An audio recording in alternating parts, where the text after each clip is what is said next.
For almost their first 4 decades of coexistence, Major League Baseball's 2 New York clubs were like distant relatives, inextricably tethered to one another, yet entirely uninvolved in each other's lives. Despite being separated by only a short subway ride, the Yankees and Mets jockeyed for New York supremacy without ever actually doing battle against one another.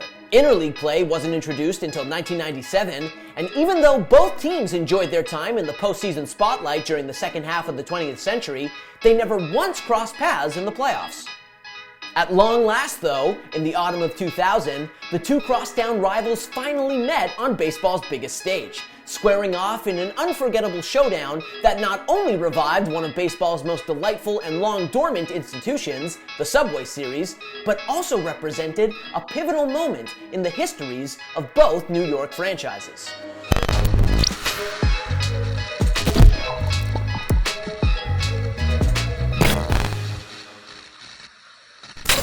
As the new millennium dawned, New York was the center of the baseball world. With 3 World Series championships in a 4-year span, including consecutive titles in '98 and '99, the Yankees had reestablished themselves as the game's preeminent powerhouse after going almost 2 decades without hoisting the Commissioner's Trophy, an eternity by Yankee standards. Led by the iconic core 4 of Derek Jeter, Jorge Posada, Andy Pettitte, and Mariano Rivera, the Yankees' dominance throughout the late 90s had also cemented them as one of the most indelible dynasties in baseball history, and represented another glorious chapter for baseball's most decorated franchise. Meanwhile, however, across town, the Mets had reemerged themselves. After narrowly missing the playoffs in '97 and '98, the Mets finally got over the hump in '99, returning to the postseason for the first time in over a decade and riding their high-powered offense, led by newcomer Robin Ventura and future Hall of Famer Mike Piazza, all the way to the National League Championship Series. And as the 2000 season loomed, it was a foregone conclusion that no matter which league you played in, New York was going to be a problem. After all, even though their roster was among the oldest in baseball and their pitching rotation was practically ancient, the Yankees were still loaded with talent and plenty motivated. They had a chance to become just the 4th team in baseball history to three-peat, a feat previously accomplished by only the 1972 to 1974 Oakland A's, as well as 2 other iterations of the Yankees. But the Mets were a formidable contender too.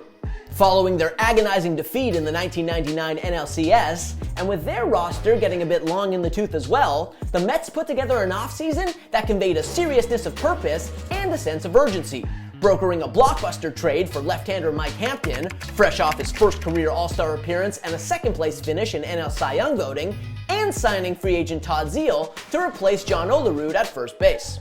Ultimately, in both the Bronx and Queens, expectations were high, and for the first time in a long time, the possibility of an eventual all-New York battle for baseball supremacy was rekindled. Once upon a time, of course, the so-called Subway Series was a regular occurrence. From the early 20s through the mid-50s, the World Series featured 2 New York clubs 13 times, including 7 intra-city Fall Classic showdowns between 1947 and 1956. Following the 1957 campaign, however, both the Brooklyn Dodgers and New York Giants relocated to California, leaving the Yankees as the lone big league franchise in the Big Apple until 1962, when the New York Metropolitan Baseball Club, a National League expansion team colloquially known as the Mets, played their inaugural season.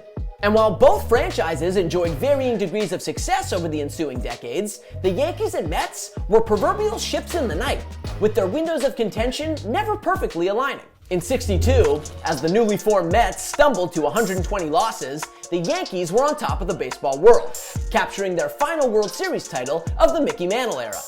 When the Mets miraculously took home their first World Series championship in 1969, the Yankees were in the midst of an uncharacteristic swoon, having just endured their 4th losing season in a 5-year span.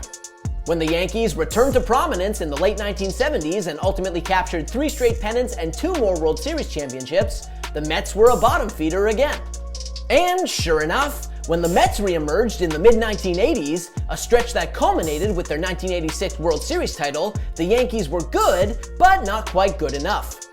And that pattern continued through the mid-90s, when the revamped Yankees, led by a 22-year-old Jeter, kicked off their dynastic run in 1996, the Mets were floundering in the NL basement. By decade's end, however, they had been transformed thanks to a franchise-altering trade for Piazza, the emergence of Edgardo Alfonso, the signing of Ventura, and a host of other solid moves from general manager Steve Phillips. In 1999, for the first time ever, both the Mets and Yankees made the playoffs in the same season. And in 2000, baseball fans on both sides of the East River woke up on opening day believing that their team could win it all. And that confidence that permeated New York City didn't waver as spring turned to summer.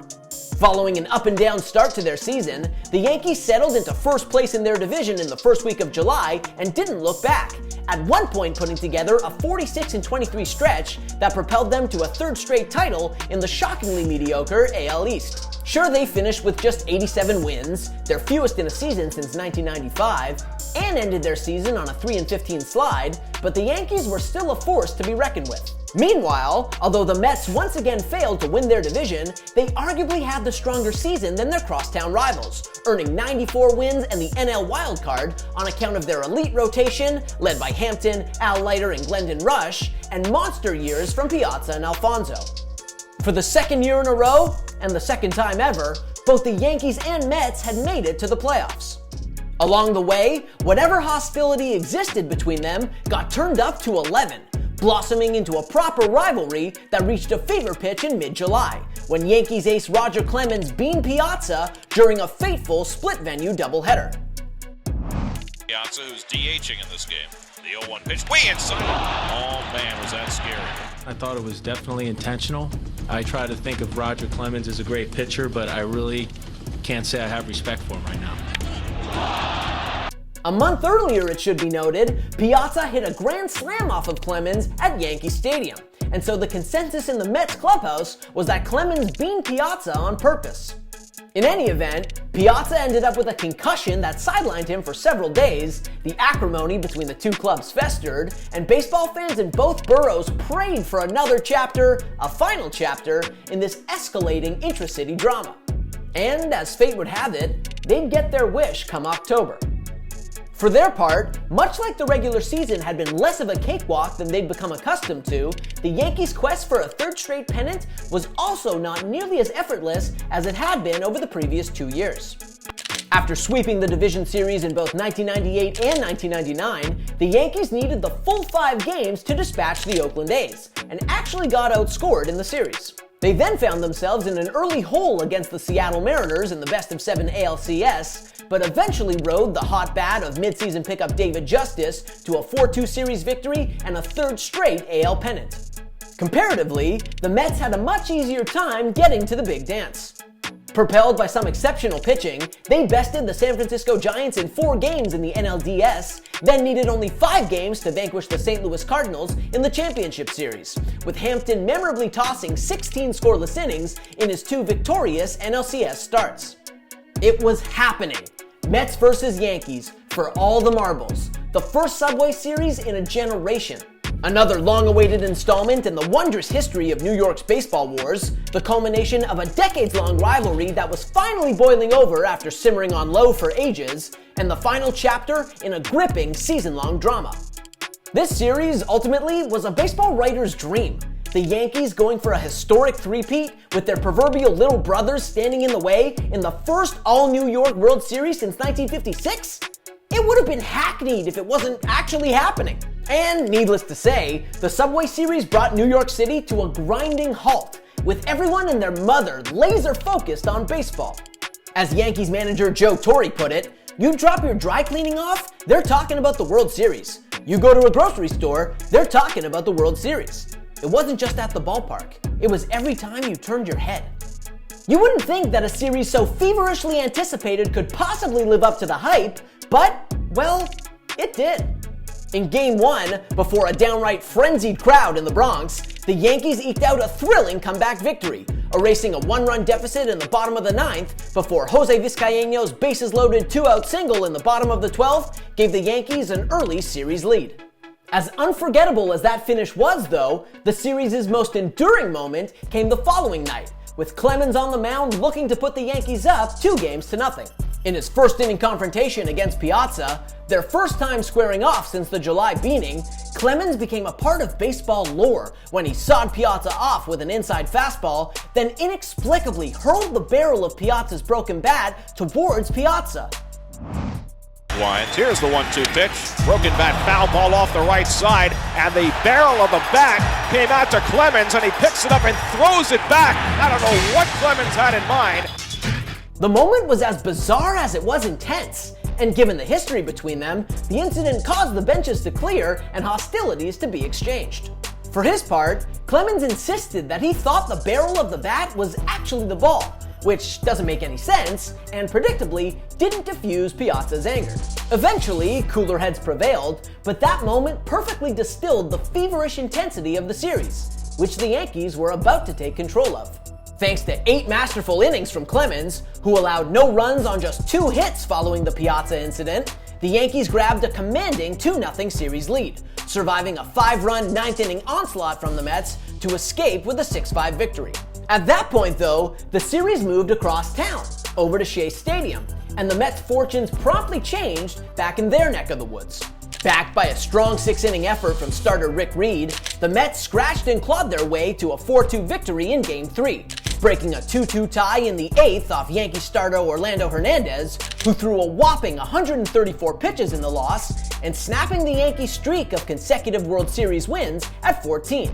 However, any confidence or momentum that their Game 3 victory afforded the Mets was quickly dashed.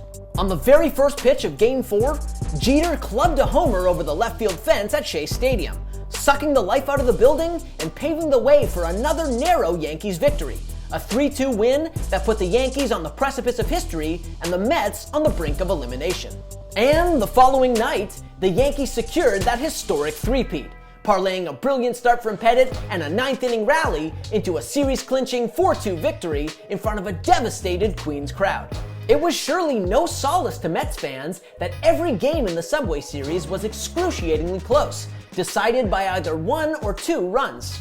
Instead, the Subway Series reinforced the long-standing hierarchy of New York baseball, with the Yankees on top and the Mets firmly below them. And in addition to being the most meaningful chapter in New York baseball history in almost a half-century, it was also an inflection point in the broader histories of both franchises. The Yankees' victory over the Mets, their 3rd consecutive World Series title and 4th in a 5-year span, marked the beginning of the end of that dynasty, the last Yankees dynasty as of 2022. In 2001, with a similar cast of characters in place, the Yankees captured yet another AL pennant, but were denied a 4th straight World Series title by the Arizona Diamondbacks, kicking off an extended period of relative futility for the Yankees. Following their loss to the Diamondbacks, the Yankees captured just 1 more World Series title over the ensuing 2 decades, and went the entire 2010s without winning an AL pennant. Meanwhile, the Subway Series also marked the end of an era for the Mets. Within 3 years of the Subway Series, the Mets were back in the NL East basement. And by the time they re-emerged in 2006 and made it back to the NLCS, barely any vestiges of that 2000 club remained. As for the Mets-Yankees rivalry, it hasn't been seriously stoked since, even with interleague play becoming a much more prominent part of the MLB schedule. If and when the stars do align, though, and the Mets and Yankees meet again to battle for baseball immortality, you better believe it'll be a World Series worth remembering, just like it was the first time. Thanks for watching. If you like this video and want to see more content like this, hit that subscribe button.